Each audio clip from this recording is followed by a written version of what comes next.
This All is right. Dave from Amplify, and I am talking to Izzy Mitchell from the magnificent Earthless. And Yeah, man. we all know who Earthless is, and if we don't know who Earthless is, pause this video, go straight across to Wikipedia, learn everything you need to know, then go straight to Spotify, start listening to some music, get a feel for what's taking place, and then come back and listen to what Izzy has to say. And Please. you'll be converted. You'll be converted. Right? Please do that.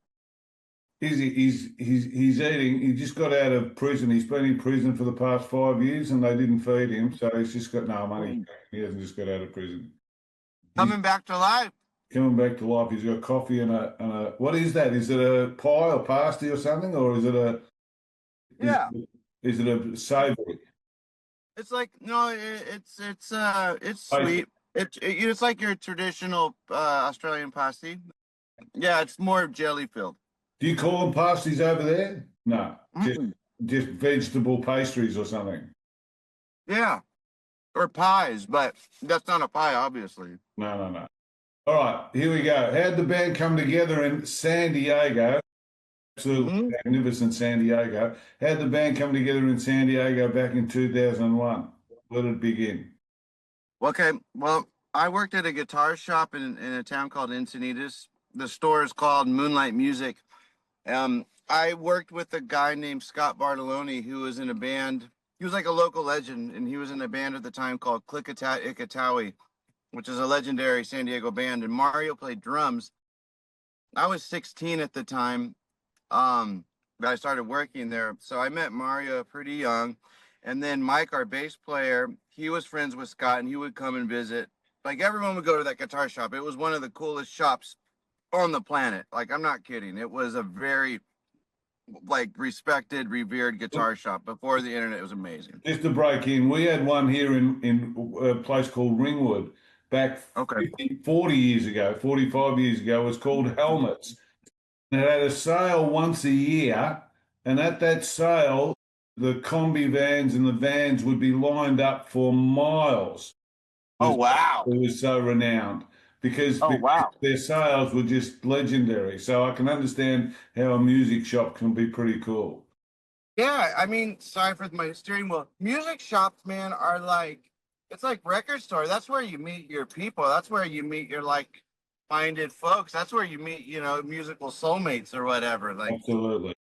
Jay Mascis even has a story of meeting Lou Barlow at a record store. It's like those things are integral to life and for starting creative worlds. It's a bit like going to church and talking to people that follow your religion, 100%. So it makes good sense, and it's probably a good tip for the people listening that if you're looking to find people that are going to do something, if there are still music stores around, go to a music store and check out who's doing what. Absolutely. Go to shows as much as possible. Go to record stores as much as possible. Go to your guitar store, like any place where other people like you will probably hang out.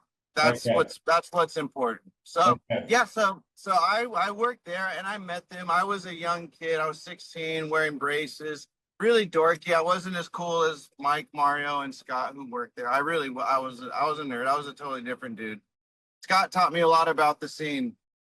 Eventually, I started a band with Mike and a drummer named Tim Simple, who was in a local band called Boilermaker, and it was very like Grand Funk meets Blue Cheer kind of vibe, Sabbath vibe. So Mike and I started having a musical relationship, and then I was 21 and I lived up in the Bay Area, and I came down for the Christmas holiday one year, and Mike asked me if I wanted to jam with him and Mario while I was down for the Christmas holiday. I said, yes, of course. Like 100% I would. And we jammed one day and it was awesome. We had a great time. And then we were like, let's do it again. So we jammed the next day and it was awesome. And then thought that was kind of the end of it. And I moved back to the Bay Area. And then we got a show down here at the Casbah. And I thought we wouldn't go further than that, but Mario's like, that was a lot of fun. We got to do this again. And I was like, yeah, of course. And so we started doing more shows. And then eventually I just moved back and we hit it pretty hard from there. Yeah. So what amazes me, if this is true, is it's been the three of you all the way through. Mhm.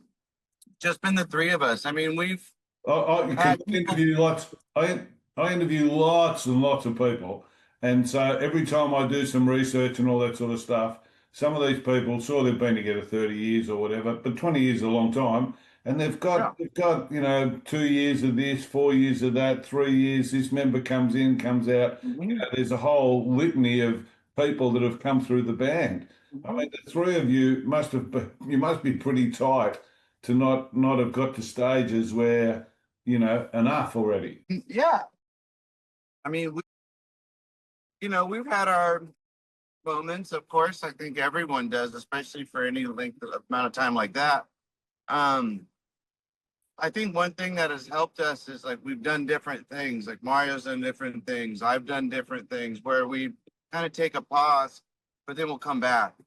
And it's always rejuvenating for me if I'm doing something else for a while. After doing quite a bit of Earthless, then come back to Earthless, and I feel like I bring a better attitude. I bring fresh ideas. I'm more inspired. So it's like a good relationship. You're interdependent rather than dependent or independent. You sort of do your stuff, come back, do your stuff, come back. So it's got room to breathe.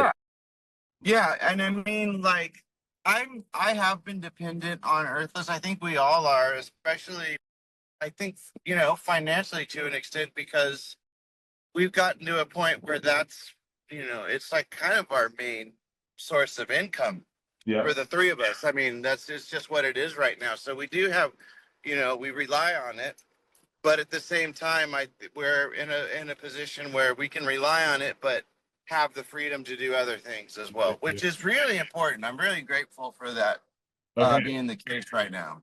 You've been described as psychedelic rock, stoner metal, blues rock, hard rock, acid rock, occult rock. How would you describe your sound? I mean, a lot more simpler. I like space rock, acid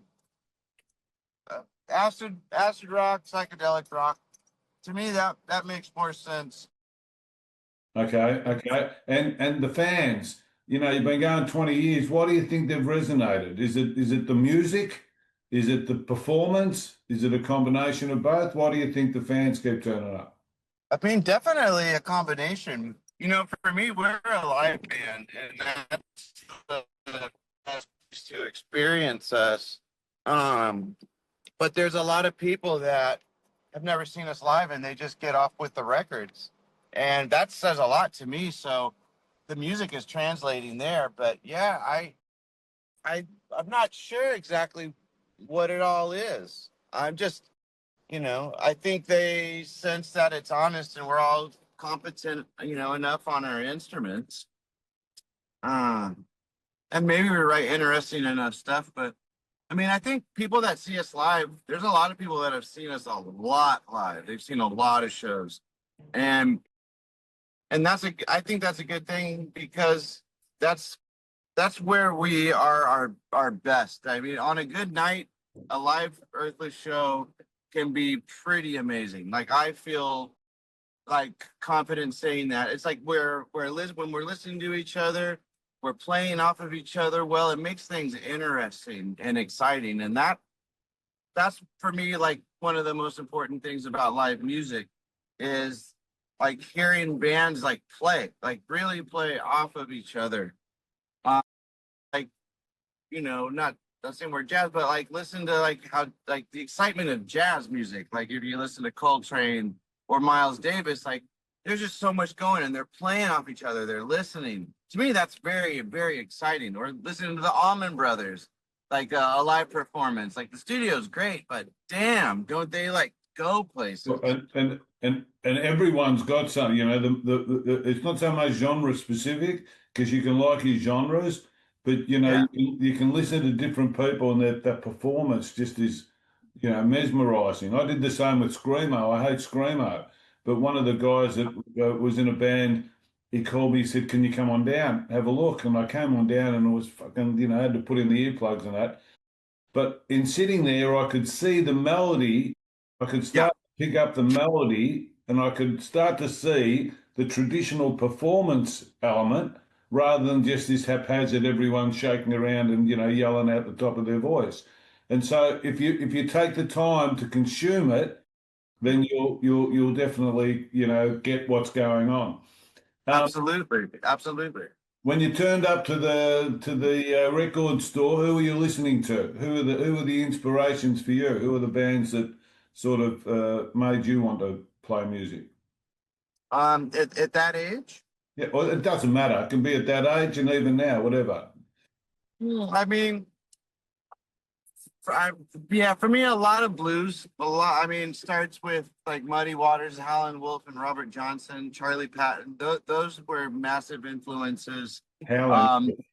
And then start moving forward little by little. Peter Green, Clapton with the Blues Breakers, Clapton with Cream, like the live Cream. I like the later, all the Cream, but Disraeli Gears. No. Wheels of Fire, and just the live Cream stuff was heavily inspirational. Jimi Hendrix is at the top of it all. Funkadelic, Thelonious Monk, John Coltrane, Miles Davis. Yeah. It's just so much. Like it's endless. Ry Cooder, Neil Young, massive influence. Yeah. Still performing. Listen, what about music? You haven't brought out an album since 22. Yeah. When's new music coming out? Yeah, so our goal is after we finish touring late October is that focus on like getting together, 2 to 3 times a week, make a record, start writing, start getting inspired. 2026. Realistically, yeah. Okay. All right, so you're here next month. You perform. Yeah. What are you looking in a couple of weeks. Yeah. Couple of weeks. You've been here before, obviously. How many times you've been here before? I think we might. I've been over 2 times solo and 1 time with the Black Crowes. Earthless. This could be the 10th time. Yeah. This could be the 9th time. Exactly. It's been a lot. You've been there a lot. So what are you looking forward to this time? What towns are particularly catching you? Well, everywhere, of course, but we're getting the opportunity to play at Uluru, which I never thought would ever happen. So that's like a dream come true. At where? At Uluru. Uluru. Yeah. Uluru, yeah. Ulu, pardon my pronunciation. Uluru. Yeah, like that's like massive. So that looking forward to be in Byron Day the first couple of days and go surf and hang out with buddies there. Never been to Byron, never surfed in Byron, so I'm really looking forward to that. And then like friends and all the stops, getting to see Tim Brennan from Tim Guitars in Brisbane, spend time with him, and buddies Joel Silbersher and Melbourne, and I think him and I are going to get together and try to record some music. And Okay, you're playing Castlemaine, you're playing Geelong. Why aren't you playing Adelaide? I don't know why it wasn't on this one. That's a bit amazing, because Adelaide have a pretty good the Gov had well and truly rock if you were over there. But anyhow, that's the next tour. Yeah, I'm not sure. Okay. If you could, in your old age, if you could perform with any music artist, you were just talking about all those legends, alive or dead, who would you be up on stage with? Neil Young would be amazing. Yeah. Neil Young would be special. Miles Davis would be, I think, an immense education in a lot of things. That would be incredible. Jimi Hendrix would be cool, or Billy Gibbons. I'd like some Billy Gibbons. Yeah. Yeah. Okay. Or let's hang out with Can or Noy or something. That'd be sick. Do you still have long-term aspirations? Does the band still have long-term aspirations, or is it as it comes? I mean, it's always been the same. Just get together, create, and put music out that we're, It's a bit like proud of. it's a conscious process. This interview is a tour of California in the background, and Yeah, that suits me consciously because I try and get across to people that there's a moment and there's your connection with it. That's all that exists. Everything else is a thought. So so 100%. just keep doing that. All right, That's it. let's finish off on some quick fire questions. One of them people don't usually answer. What's the craziest thing you've ever done? I don't get many answers to this because The craziest thing I've ever done? most of them will tell me it's illegal. I can't tell you, especially if I want to come into the country. Yeah. Oh wow. Gosh, the craziest thing I've ever Although done. I got one the other day where Oh, I said, "What's the craziest thing you ever done?" He says, "Well, 30 or 40 years ago, or whatever, you could walk up on top of the Sydney Harbour Bridge. They didn't have tours and all that sort of stuff, and uh-huh. you could just climb a fence and walk up there." And he hung from the top of the Sydney Harbour Bridge on the railing right at the top. And I thought, "Fuck me, that was amazing." Oh Anyhow, wow. what's the one topic you can talk about for hours? Well, one topic I can talk about for hours. Um, love and beingness or nothingness. Making it or metaphysically talking about love? I think metaphysically. All right. What's the thing you like most about yourself? Me, I'm a bit jealous of the hair, as you can see, but That I am understanding and I forgive. good, And I good. love people very much. Compassion's a good thing. Okay, Yeah. this is it. This quick fire now. Your favourites could be all time or could be this week. Favorite album, Favorite album, Solo Monk. favorite artist, Thelonious Monk. favorite movie. Ooh. Young Frankenstein. It's a good movie, man. Those bulging eyes. That's fun. Favorite place to visit. Oh, Australia, wow. obviously. Australia's, yeah. People are going to listen. Yeah, You got to I dag was gonna say Barcelona. madness. Favorite place Yeah. favorite venue to play. The Casbah, San Diego. You played a lot. You played a lot. But Casbah, Yeah. that's almost an original because you played there. You said when you started. That was our very first show. Wow. Favorite food. Oh boy. Gosh. You just had it. Taco. You just had a favorite drink. Water. Really? Water. Yes. Yes. You're in a mad band. You should be saying, I get drunk every night and, have sex with groupies. Anyhow. No, I don't do that anymore. I don't drink anymore. Favorite person in history, apart from me. My wife, Marta. God bless. Hey? That's Yeah. where the love education starts. And there's Actually true. I am. What's that? you've just broken up a little bit. And the last one is your favorite tattoo. Don't tell me you're a clean skin. No, my favorite tattoo. I've got this moon and this Tibetan Om symbol. Those are my favorite, and my wife we have matching tattoos. So you are a little conscious, a bit namaste, are you? I'm aware. I think about it. That's for sure. Yeah. All right. We'll have to have when I start this conscious podcast that I'm going to start, I'm going to have you back for an hour and, get you crying at 15 minutes and recalling. You've never seen many stars, so it's going to be pretty cool. I love that. But enjoy yourself, man, and have a good time and all power to you. Have a great rest of your life. Thank you so much. You too, man. We'll see you. I appreciate it. Bye. Take care. Bye.